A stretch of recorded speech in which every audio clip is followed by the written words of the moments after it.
day, everyone. It is so great to see you here on our LinkedIn Live. I'm Lori Battaglia, the CEO of Aligned at Work in Scottsdale, Arizona, and we are the folks that people call when they want to create workplaces where the humans actually really want to work. And I'm honored to be here with Nancy Marmolejo today, and she is the CEO and founder of Talent and Genius.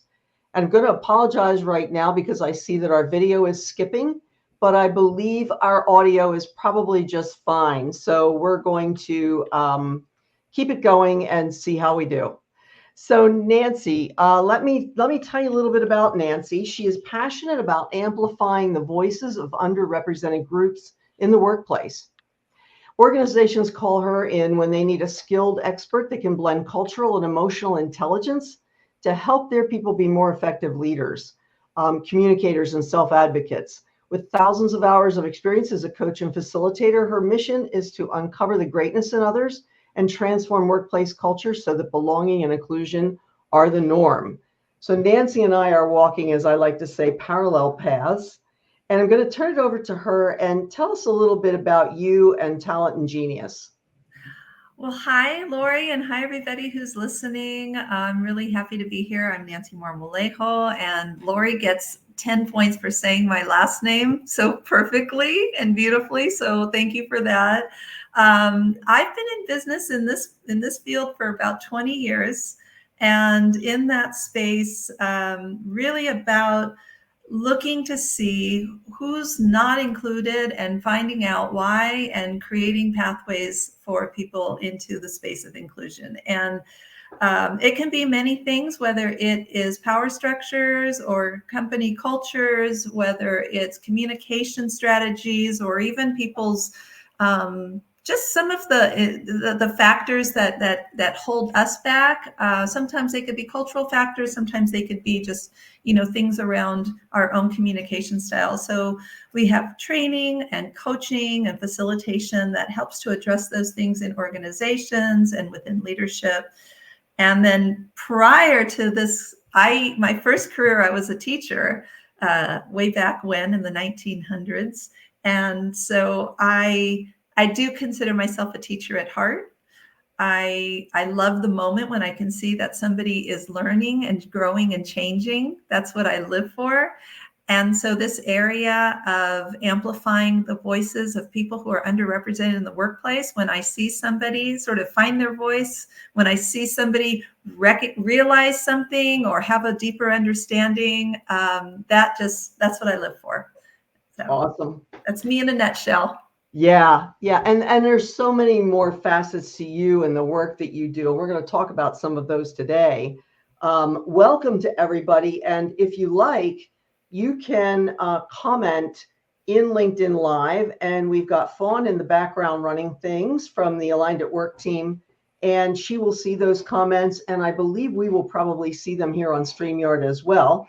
We'll see about that. But please do ask any questions or make any comments that you like, and we'll be seeing those live as they come through. So Nancy, you and I are going to talk a little bit about pay equity, especially for Latinas.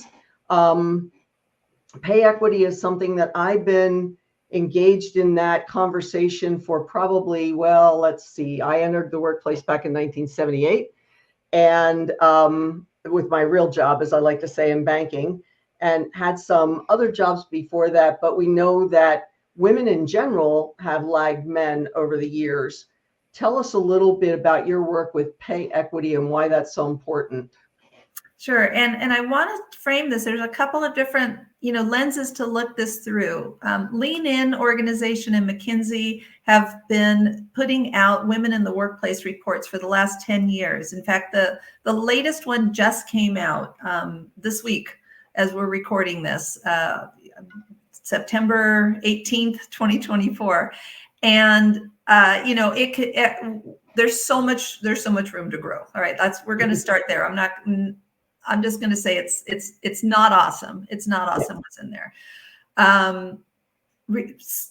Taking out the Latina excerpt, because this is Latino Heritage Month. I want to emphasize Latina pay equity. I'm also the director of programming for Lean In Latinas, which is a Latina leadership organization, and we are committed to closing the pay equity gap. So in addition to representing my business and what I do, I also want to stand here as a leader in Lean In Latinas and what we are talking about when we're talking about Latina pay equity.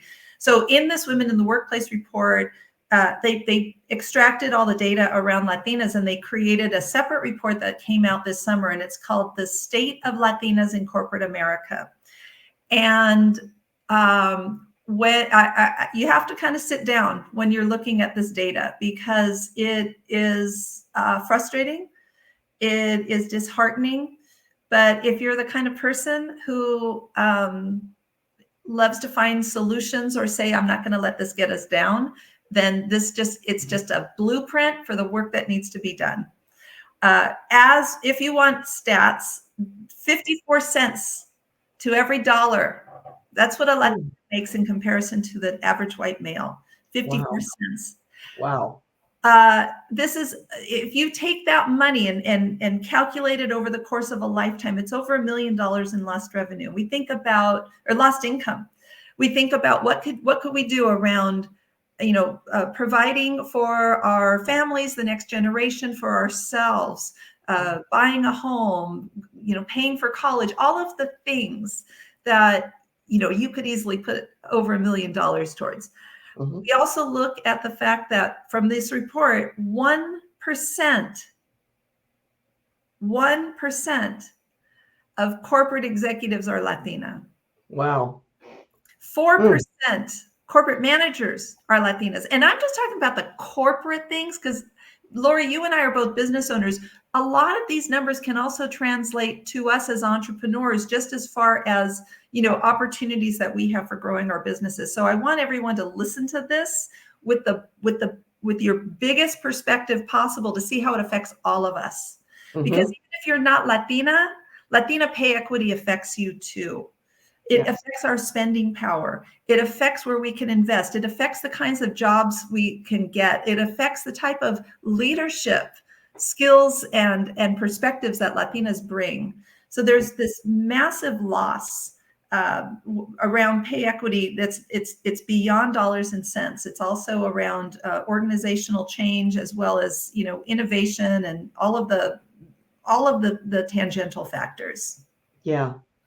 Yeah. And, as I thought about it over the years, I realized that, you come at a certain level, and even if you think, well, eventually I'll get there, your raises are generally based on the money you're making now. You get X percent, every year, if you're lucky.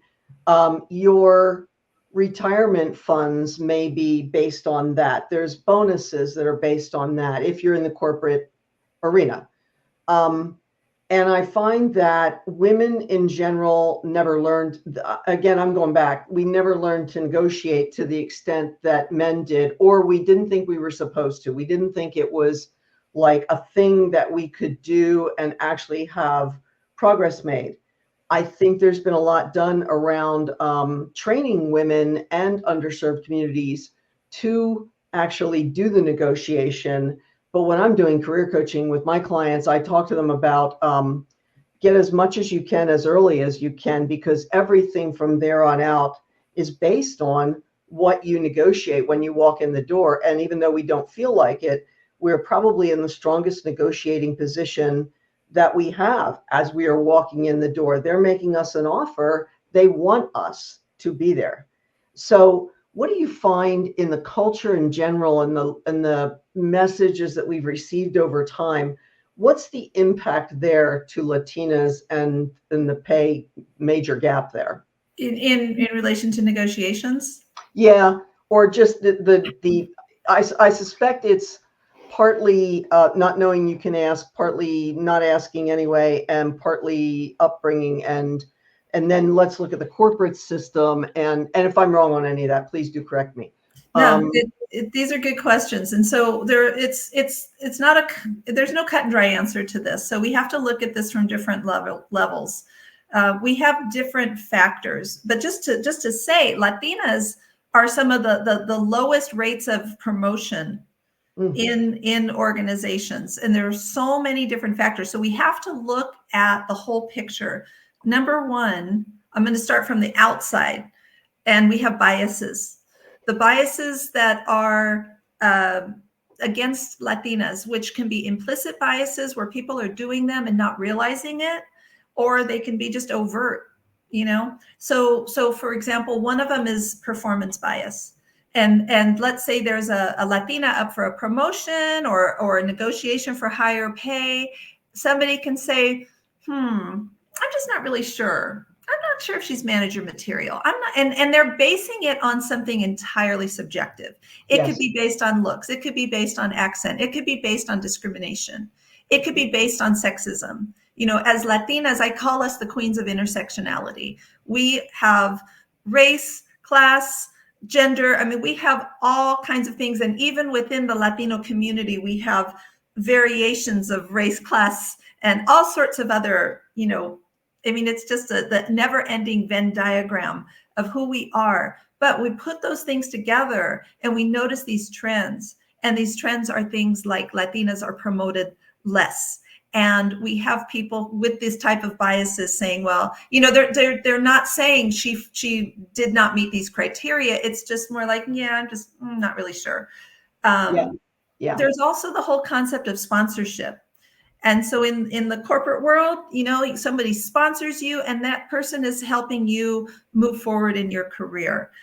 Well, what tends to happen through the lens of bias is that women leaders who we already know not a lot of them are Latina. So let's say they are, I'll just say non-Latina.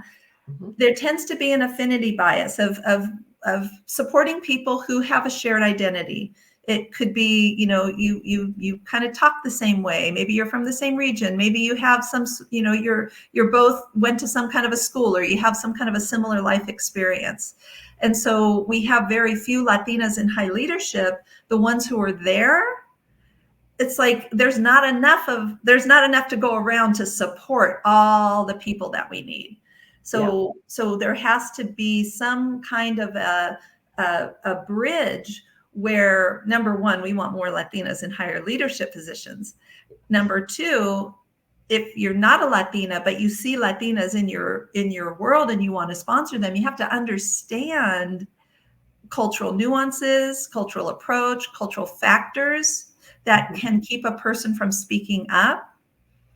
Because culturally, we have this great work ethic, but it's sort of like keep your head down, work hard, be grateful you have a job, you know, don't rock the boat. Right. Someone will notice. How do you go ask for a raise or, you know, promotions if you've got this programming inside of you that's like, do not do that. That's asking too much. Yes. Yeah, it's interesting as we unpack the parts of us. I know as a woman that grew up, you know, I was born in the 1950s. And so I was raised by a World War II mom who was pretty traditional in her outlook on life. And then again, she wasn't.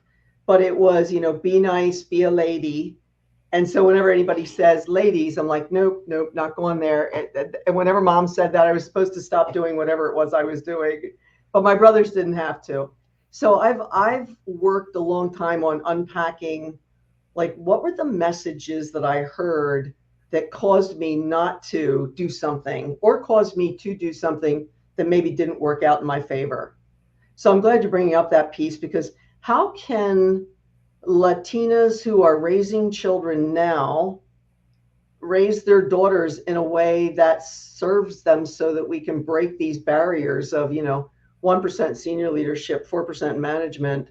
How do we affect those generations to come?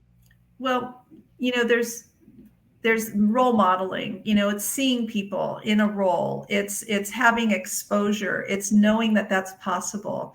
It's just like looking at little girls seeing, you know, putting their hand on the TV when they see someone who looks like them in a position of power, in a position of high visibility. So we have that.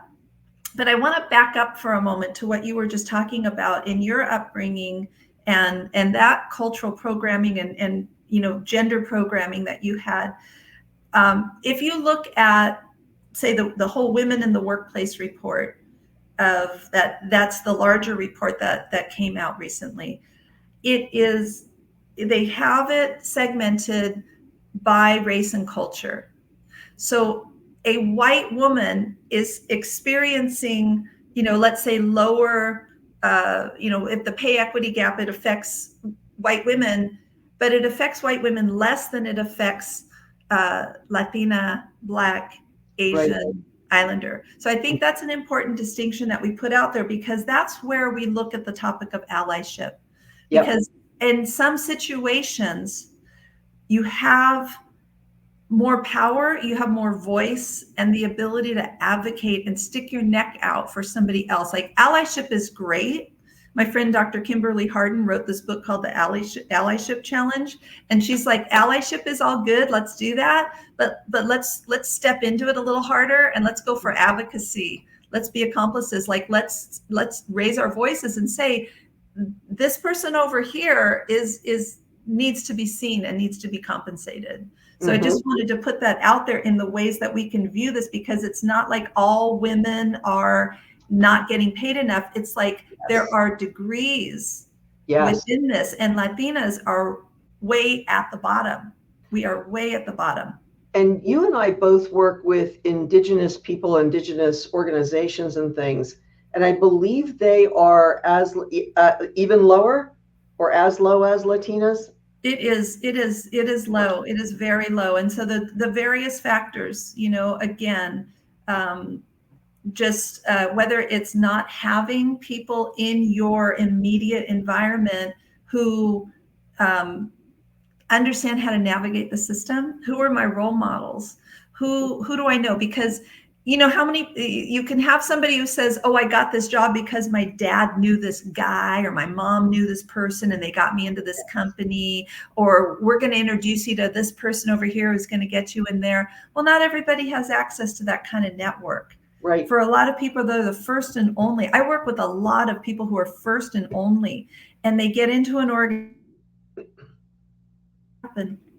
Oh, okay. My screen went black for a second. Okay. They get into an organization and suddenly it's looking for this door. Where is it? I don't know where it is. I'm lost. Who's going to tell me?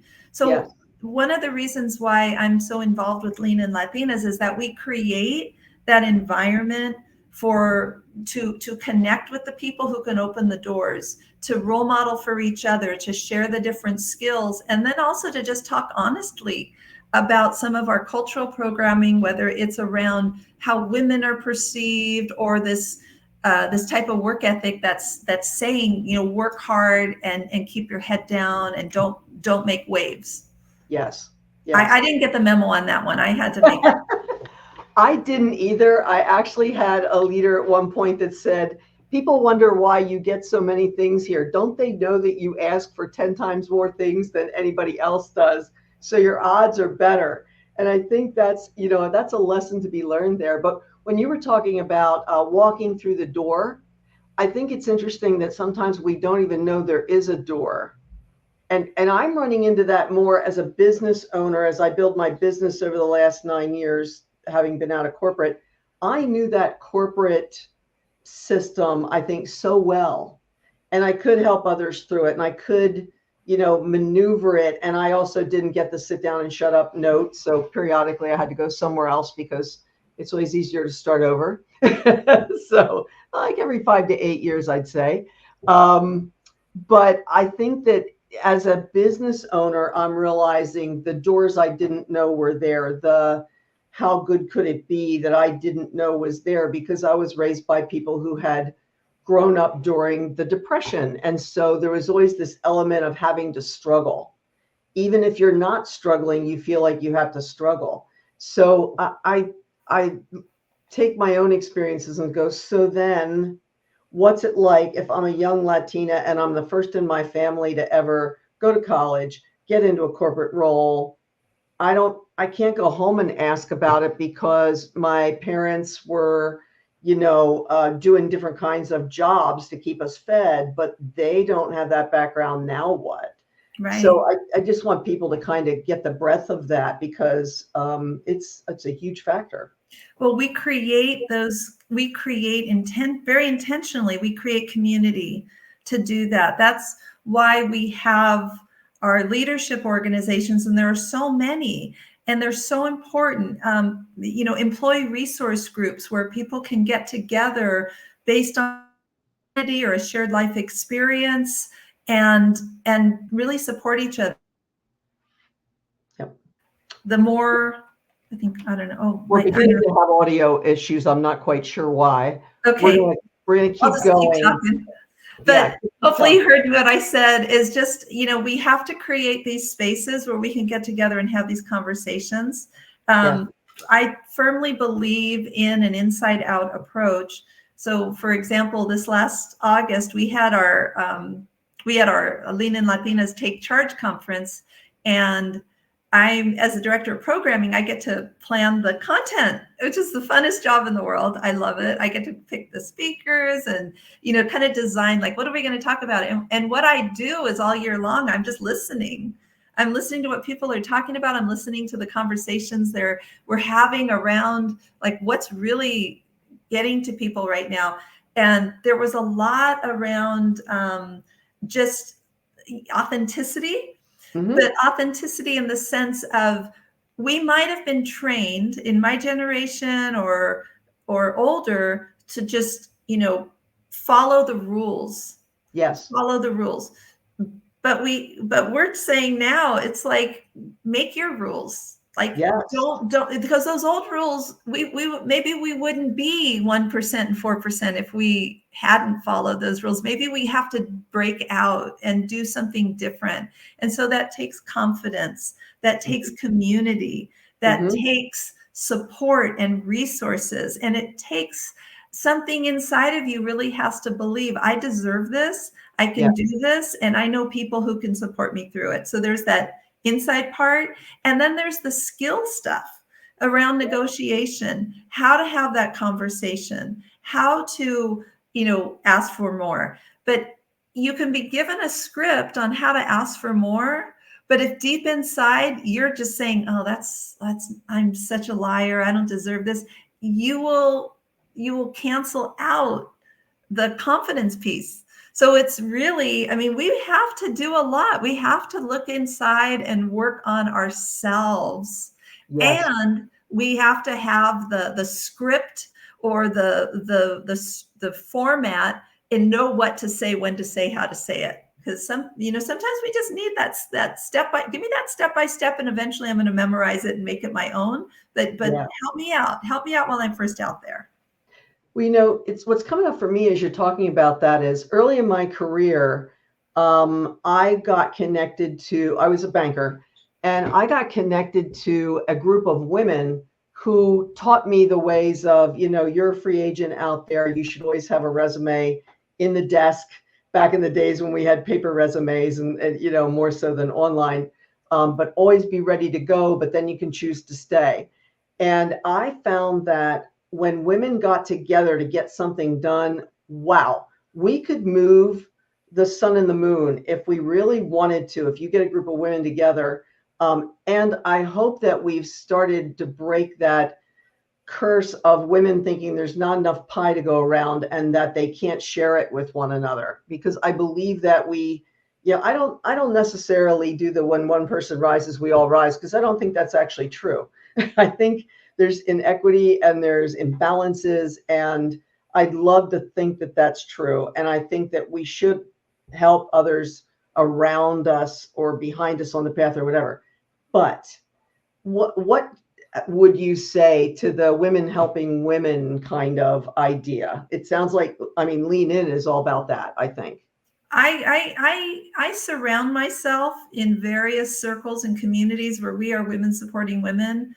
And we want to see each other win. We want to see our daughters and our young ones win. We want to see, it's like, I have abundance consciousness. There's plenty to go around for everybody. We have how many billion people on the planet? There's opportunities for everybody. I think when people get into scarcity thinking, they start stepping on other people's toes, thinking, I'm the only one who can get this. You're falling into I mean, let's just name it. I'll just call that the patriarchy right there. That Yeah. is, it's about there's Yeah. only this much. You have to compete for this little bit, and you have to crush everybody on your way to it. Yeah. I am much more indigenous. We are wise women sitting in a circle together, and I do believe that when we align ourselves on a shared vision, I do see everyone rising. It's not like one person rises, everybody rises, but we align and we rise and we keep our eyes out and make sure like who's coming along a little slower and needs a bit of support, who needs this or that. You know, it's just like tending to the needs of all of us. Yeah. Yeah, I think I see that scarcity mentality in just so much of the world today where, if you get yours, I can't have mine. And I believe that we can create more pie, make more pie, and then we can all have a piece of it. And I see a lot of that stuff on social media. Well, somebody talked about, I saw a post the other day about prescriptions and how there's going to be a cap on prescriptions, which hits my husband and I very hard because he has a very high dollar prescription that causes us to go out of pocket about $5,000 in the first couple of months of the year. And I just saw that it was going to be capped at 2,000. So I'm really grateful for that. I'm also grateful that we have it, but it stresses us. It makes us feel like we're in the struggle. And someone on social media then put up, well, what about the veterans? And someone commented on that and said, I believe we can do both. So I think there's a lot of times when one group starts to make strides, someone brings up, well, what about this group? Well, let's get them in here too then. Yeah. So, yeah. I'm a believer in both and I'm not a big fan of whataboutism. Yeah, me neither. It definitely, to me, this speaks from fear, where people think there's just so much limitation. But one of the things, I mean, I want to make sure that people have links to check out these two reports. So if we can pop those out. The first one is the State of Latinas in Corporate America. That was put out by Lean In and McKinsey. Both of these are put out by Lean In and McKinsey. And so the State of Latinas in Corporate America, it is, I will say it is not awesome. It is a little bit of doom and gloom, but it is a reality check. And it basically gives us reason and data to say, if you're in an organization, this is why we need to invest in our Latinas. This is why we need to create leadership programs for a more diverse and inclusive leadership. This is why we need to work on emotional intelligence with our managers, our supervisors, our decision makers, our hiring managers. This is why we need to work on communication skills, anti-bias training, anything, policy, all of the aspects of the system. What is happening in the system that's perpetuating this? What's happening in behaviors that's perpetuating this? So we start there. So when people say, oh my gosh, the report, it's so depressing, I'm going to go home and go to bed. I said, okay, you go do that. I'm going to go make a few calls. This is work that I do. And so I want people to know that it is not a lost cause. There are many of us out here. Lori's out here. I'm out here. There are countless consultants and DEI practitioners who go into spaces and help make these changes. And will it change overnight? No, I'm not going to say that. But will it start to change the trajectory where if we can increase the leadership potential of Latinas and get more Latinas in leadership positions, I think that's going to benefit any organization. The other resource is the Women in the Workplace report for 2024. That's the one that just came out. And this one is a biggie, and it will show the comparisons between race, gender, age. There are all sorts of different ways they've dissected this data. This is really, really important information. And so if you are listening to this and you're in an employee resource group, or if you have, you bring this to your organization and point this out, if you're trying to get funding, if you're trying to get the organization to invest in the workforce, this report, you just put it out in front of them. This is what needs to be addressed. Yeah. I Yeah. like the idea of this very dramatic printing it out and dropping it on someone's desk. I know that's very kind of old school in a movie, but I mean, it really, it is a weighty issue and it needs to be taken extremely seriously. I'll call out my old boss and friend, Helen Biglio Edwards, who used to say, I'm writing a 10-pound memo. And then, back in the days when we wrote them and printed them and did drop them on people's desks, you're right. There's nothing like statistics to move senior leaders forward if they'll move faster if they're going to move at all. If you can show them the facts and the data that say, so we knew this, but here's the research, here's what the research says. Exactly. And we've got those 2 links in my LinkedIn profile and in the event, as well as seeing them on the screen here when Fawn put those up. Tell us a little bit about if somebody's Latina and they want to get involved in the Lean In Latinas group, how would they do that? Where do they go for information on that? The website that we have is called leaninlatinas.org. That's my website. That's right there. That's if you want to connect with me directly. Leaninlatinas.org is, I could probably put it in the chat if Fons doesn't have it, but that one would be, actually I can't put it in the chat. So leaninlatinas.org, there it is, leaninlatinas.org. And what we do is we have what are called circles, which are like little meetups, virtual, in person, all over the country. Some are industry specific, some are geographically specific. I have a group that's called Latina Speakers and Coaches, which I absolutely love. And we get together and our motto is learn, share, grow. So we're all in this place of learning and sharing and growing together. And that by doing so, we are closing the pay equity gap. So if you go to leaninlatinas.org, there is in the navigation, you can see something that says circles, and there's all these different circles that are listed. You can, join one, you can start one.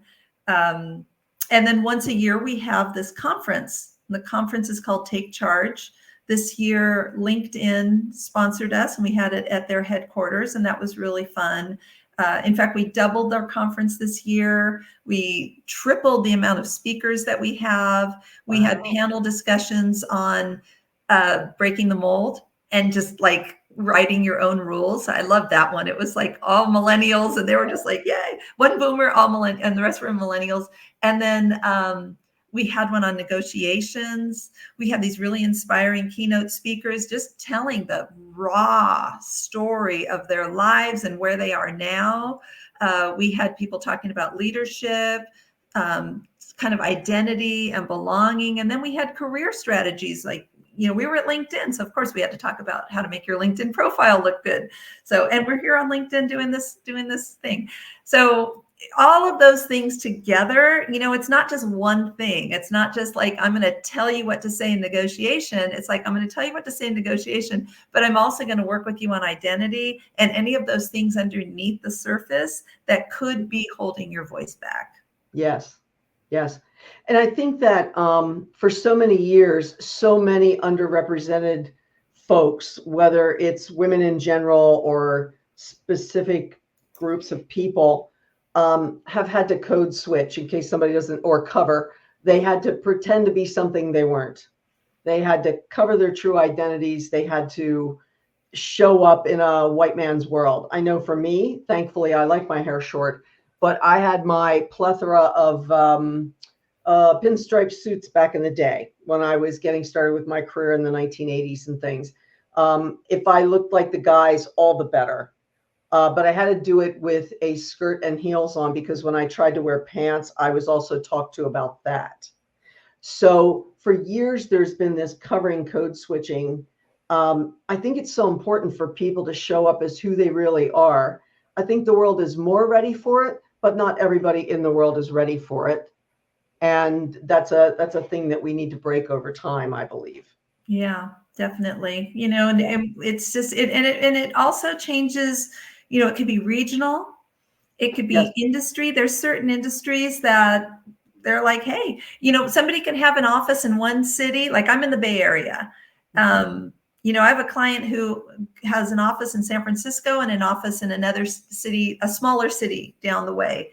And she said there's a real culture difference, not even culture culture like organizational culture, but it's like in this one, people are a little bit more daring, a little bit more bold. Another one, they're a little bit safer, they're a little more conservative. So we have all of these different spaces. And so we just, we know that wherever we are in whatever space we're in, we have our work to do. And I think that we find ways to amplify our voices no matter where we are. And to bring attention to Latina pay equity right now is, I think, a number one priority because this gap is ridiculous. It is ridiculous. Like, I look at it, and I mean, the first time I wanted to cry. And then I just said, okay, let's go and start. Let's go plan a conference about it and do something. Yes. Do something, that's what my organization does. We do trainings, we do coaching, we do facilitation, and everything through a DEI lens. We're looking at it like, how do we involve diversity, equity, inclusion, and belonging and justice into this equation? It's a lot, but we can do it. Yeah. We can. It takes a lot of people chipping away over time. I'd like to think that things will just happen overnight, but my experience over time is that small and steady wins the race. It gets you there eventually. Now, from what you were saying, I haven't seen the new report that just came out yesterday yet. I saw that it was out, but I haven't read it. That it will take us how many years to actually? 50. Yeah. Crazy time. It's just so many years to get there if we keep on plodding along. So I think we need to chip at it, and I think we need to move a really big rock every once in a while. Again, I'm a realist, so I'd like to think we can do it overnight, but I didn't think early in my career I would be having the same kind of conversations 40 some years into it that I was having back at the beginning. It's different, but boy, have we fallen a long way. Which, by the way, I'll just say, get out and vote, people. Well, I know I have a group of friends, and the little saying is, why are we still having this conversation? Yes. Yeah. So it definitely moves. Sometimes it feels like it moves in geological time. And then sometimes it feels like a quantum leap, like the events of the last 4 years.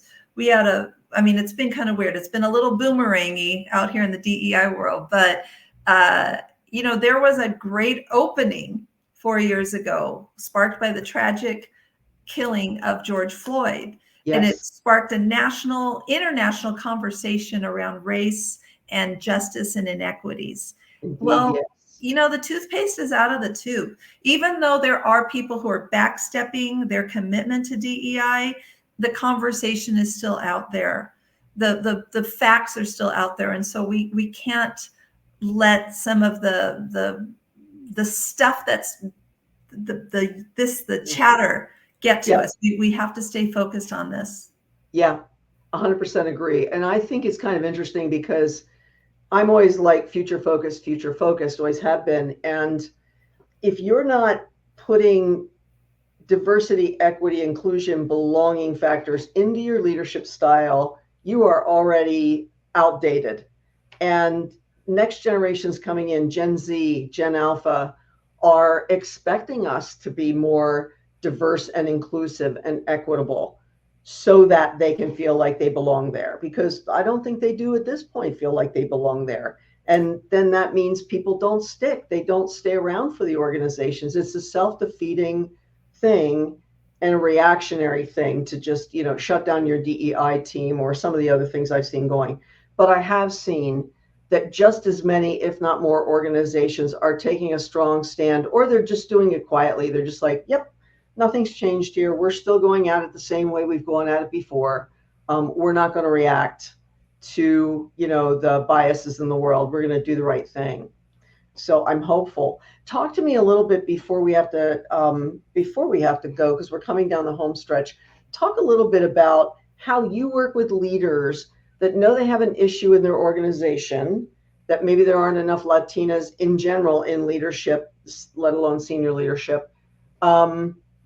and they want to do something about it, but they don't know where to get started. How would you work? And they've got biases in the system and all the things that you generally see when you walk in, when somebody goes, whoa, just notice that we do have a problem and we're ready to do something about it.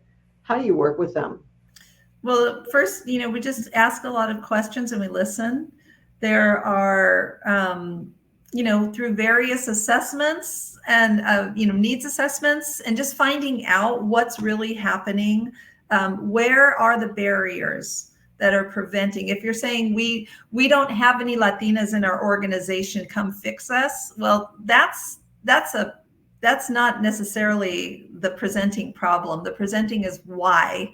And Yes. what are some of the barriers that are there? So you look at the hiring practices, you look at the culture, you look at, just the leadership, all of those factors. And then once we're in, I like to look at leadership development and whether somebody identifies themselves as a high potential or not. I think everybody's a high potential. I see value in everybody, and I think it just is a matter of unlocking their magic. Yeah. And so one of the programs that we run, you had mentioned before about working with Indigenous communities, and I just want to acknowledge the fact that I, as a Latina, am also an Indigenous woman. I mean, we are very intersectional. We come from many different avenues, mixed with all these different things. So there are similarities. And one of the similarity around not wanting to self-promote, for example. And so we created a program that helps people position themselves and find their leadership presence, find their personal brand, but do it in a very culturally relevant way. So you don't feel like you're this cultural betrayal. Mm-hmm. It feels aligned with the values and the community spirit. And so it's those types of things. It's not saying we're going to create this program that's basically modeled on how a white male would succeed in the corporate space and stick a bunch of people of color in there and make them, succeed. We create it so it matches the cultural needs of the people who are in it. And I think that's a very different come from, because a lot of times people have been put into leadership programs and development and things like that. But it's kind of like what you were talking about earlier. It's the pinstripe suit and that. Yes. That's not everybody. That's not very Latina when I look at it, when I feel it. I'm not feeling it. I'm not feeling it. Yeah, it is kind of interesting. I find that, again, as I've done my own work, and it'll never be done until the day I pass on to, transition off the planet, I'll keep working on it. But I think we can only come at things from our own lens, or we do only come at things from our own lens until we go, wait, there might be some things I don't know about this. Like maybe my experience isn't everybody's experience. And Right. I think there's things along the way that teach us that. But then we default, and when I say we, I work with a lot of male-dominated industries. I work with a lot of white males, with a few others thrown in, but it's a very the industries I work in tend to be pretty male-dominated. And so I find that when people have always seen things a certain way, they continue to see things a certain way, and they default to saying, well, that's just common sense, which I think are two words together that ought to be just tossed, because I don't think anything is common sense. I think it's all learned behavior. And if we didn't learn it, then it wouldn't be common sense for us. But I think there's all these things like if people worked hard, if they did this, if they did that, there's just all these things that I hear that keep coming up. And what's lacking is the leader saying, maybe I don't know what I don't know. Maybe I don't know everything about this. Maybe my experience was just my experience. And maybe it was those 5 guys that went through a program with me. But this female coming in, or this Latina coming in, is going to be a different thing for her. And I also want to see women able to be themselves, and not that they have to be, I'll just put quotes around this, tough as nails, because they work in male dominated fields. We have to, we have to kind of man up as women. And I'm not even and I believe that gender is a scale, and it's a continuum, and that it's not binary. So today I'm only saying male and female, but Believe me, I'm talking about the whole spectrum of gender and biases and all those things. So that's just my little rant on the soapbox there. Go, Lori. Come on now. I will say that as a 60-something-year-old woman, I finally feel like I get some respect for my opinions. I feel like I can say the things, but I couldn't along the way. And if I'm a white, straight woman, what is it like for somebody who's not? And what are all the things that are going to get in their way along the way? And for me, my mission is to bring those barriers down and to assist people in getting their message out there to the world. So, Amen. is there anything I didn't ask you, Nancy, that you want to throw in? And then we can do the how will they get in touch with you? I'm not going to throw anything else in here because I'm looking at the clock and we could go on for another hour if you want, because you just said something. I'm thinking, oh, that's a whole other live LinkedIn interview. That was some good stuff. I'm just going to let folks know I have my email address under my name, Nancy@talentandgenius.com. You can go to talentandgenius.com, learn a little bit more about what we do, coaching, training, facilitation. We're certified in the DISC assessment, which I love, and we do DISC through a DEI lens. So we very unique in the way what we do. We'll do emotional intelligence and communication skills and various trainings around like in a DEI sense. We do everything through the lens of inclusion and belonging. I mean, it's not like DEI is this add-on that we do, like we do a DEI thing over here. It's like how we look at everything is through that lens, and we're observing and we're supporting people, supporting people into raise their voice, supporting people into being advocates and allies and accomplices. We're supporting people into dismantling structures that don't work and reimagining a workplace so that everyone feels that they're included and that they belong. And that's really our goal. We work with some wonderful organizations, and I like to say I'm industry agnostic because so many different kinds of organizations come to us. We have aerospace, we have government agencies, we've worked with the hospitality industry, wow. Education, higher education. I was just at a major university the other day working with people, and so I just say wherever there's people that want to get along better with people, and you're open to the idea and you believe that's your path forward, let's talk. Yeah, very good. So we've got your email address. People can certainly connect you on LinkedIn via this LinkedIn Live. You're on there as a speaker, so it's easy for them to find you. Don't think we have that in our banners, but is there an easy way to find you on LinkedIn? Just look you up by name. Nancy Marmolejo. If you do the linkedin.com/in/Nancy Marmolejo, and there's an O in the middle of my name. A lot of people want to put an A in the middle of my name. So there's the good thing about being me is there's not a lot of people with my name. So just one more great thing about me being me, but not having a lot of people with name competition. That works. That does work. LinkedIn. That does work. I grew up as a Laurie Moyer, and there were a lot of them where I came from. And then I changed to Green for a number of years, and now it's Battaglia. And there are 2 or 3 of us, but I managed to snag the LinkedIn Laurie Battaglia, all one word, as my thing because I'm on LinkedIn so much. And that's really my platform is LinkedIn. You know what helps for me, if anybody finds me on LinkedIn, if you can add a little note, if you want to connect, I mean, you can do that thing where you follow somebody, but if you want to like really connect, just say that you were on this LinkedIn Live. Because I'm really intentional about my LinkedIn network. I don't just like gather a bunch of people and let them in for no reason. I want to make sure like we're here with common goals or common interests. So if you just say you were on the LinkedIn Live, that will help me know where we met. That's perfect. Yeah. Perfect. Okay. Well, I think we got through everything we wanted to. I'm looking at our list of stuff we wanted to talk about. Yeah, I believe that ought to do it. So Thank you, everyone, for being here. I'll be checking comments later as well. So if anybody wants to put comments in that didn't get a chance to do it while we were live, please do that. If you've got any questions or anything like that, you can comment and tag us, and we'll see it in our notifications. So thank you, everyone, for being here with Nancy Marmolejo and I. I've really enjoyed the conversation, as I always do when we talk.